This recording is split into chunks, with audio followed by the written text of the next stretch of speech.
Olá, tudo bem? O tema dessa nossa aula de hoje é petróleo, um tema que está relacionado com química e com geografia. Petróleo, que significa óleo de pedra, ele foi formado há milhões e milhões de anos pela decomposição de matéria orgânica marinha, ou seja, quando pequenas plantas e animais marinhos morrem, eles ficam depositados no fundo do oceano. E diversas camadas de matéria vão soterrando isso, formando as chamadas rochas sedimentares. A pressões e temperaturas adequadas, micro-organismos vão transformando esta sopa orgânica em petróleo da forma que nós concebemos.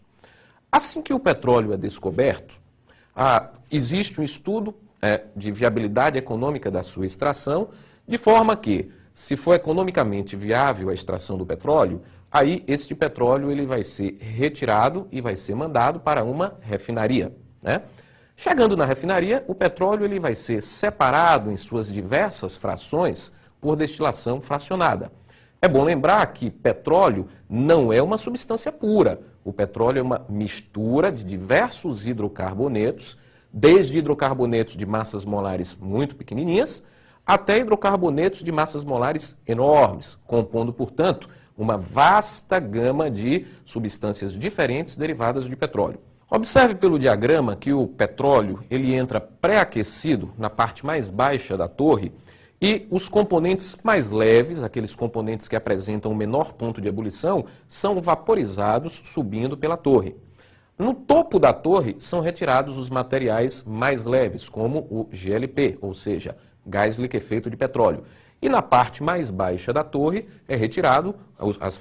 são retiradas as frações mais pesadas, ou seja, o piche e o asfalto.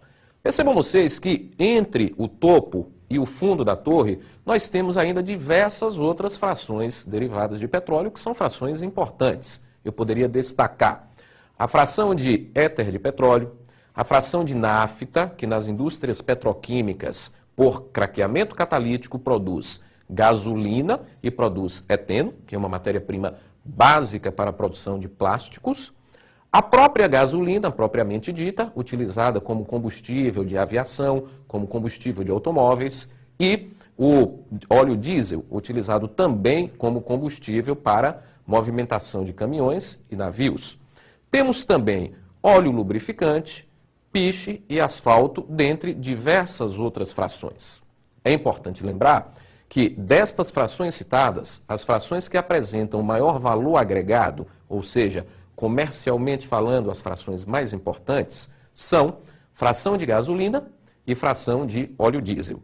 É por esse motivo que os químicos eles desenvolveram uma técnica para aumentar a produção de gasolina. Para que vocês tenham uma ideia, a cada barril de petróleo, que equivale aproximadamente a 158 litros de petróleo, nós temos apenas 17% nesta separação, nessa destilação, dando origem à gasolina. E gasolina, como tem um valor de mercado elevado, o que eles fazem? Aumentam este percentual de gasolina com craqueamento catalítico. O craqueamento catalítico é um processo em que moléculas maiores, moléculas que apresentam uma massa molar maior, são quebradas, cracking significa quebra, são quebradas produzindo moléculas menores que fazem parte da constituição da gasolina. Assim, é possível de um barril de petróleo se produzir até 43% de gasolina e derivados mais nobres. Por falar em gasolina, a qualidade da gasolina ela é medida a partir de um índice conhecido como índice de octanagem. Esse índice de octanagem utiliza como parâmetro dois componentes básicos da gasolina. Quero lembrar que, assim como o próprio petróleo, gasolina não é uma substância pura, é uma mistura de diversos hidrocarbonetos, que podem variar de 5 até 12 carbonos na estrutura. Os principais componentes, são o heptano, que apresenta 7 carbonos, e o isooctano. Arbitrariamente, ao heptano, que apresenta um índice de octanagem muito baixo, foi atribuído o valor 0. E o isooctano, que seria o de maior índice de octanagem, foi atribuído o valor 100. Entre um e outro, nós temos os diversos componentes. De forma que, se uma gasolina apresenta um índice de octanagem da ordem de 80%, um caso teórico, significa dizer que esta gasolina ela se comporta, observe bem, não que ela seja formada, ela se comporta como se fosse formada em 20% de normal heptano e 80% de isoctano. E o que isso mede? A resistência que a gasolina apresenta à compressão sem explodir previamente. Ou seja, quanto melhor a qualidade da gasolina, melhor a sua resistência a esta compressão sem explosão. O normal heptano seria, teoricamente, o pior tipo de gasolina, porque resiste muito pouco à explosão. Já o isoctano, como resiste muito, seria, teoricamente, a melhor das gasolinas, certo? Quero lembrar que quando nós estamos falando aqui de derivados de petróleo, é sempre importante frisar que quase 90%, tá, dos derivados de petróleo são utilizados basicamente como combustíveis, tá?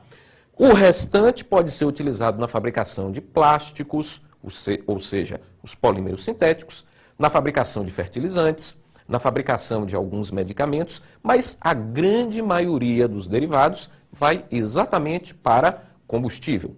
E isso causa um problema sério, tá? Nós não devemos esquecer que grande parte da poluição, grande parte do efeito estufa hoje está relacionado com a emissão de dióxido de carbono, que é provocado quase que sempre por queimadas, queima de carvão mineral e também queima de combustíveis derivados do petróleo.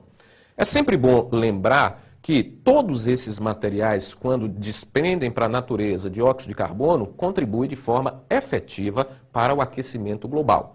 Então, hoje é importante frisar que novas tecnologias estão sendo formuladas, tá, para amenizar esse impacto ambiental, como a produção de motores híbridos, de motores elétricos, a produção de energia alternativa, e isso vai servir como base para as próximas gerações.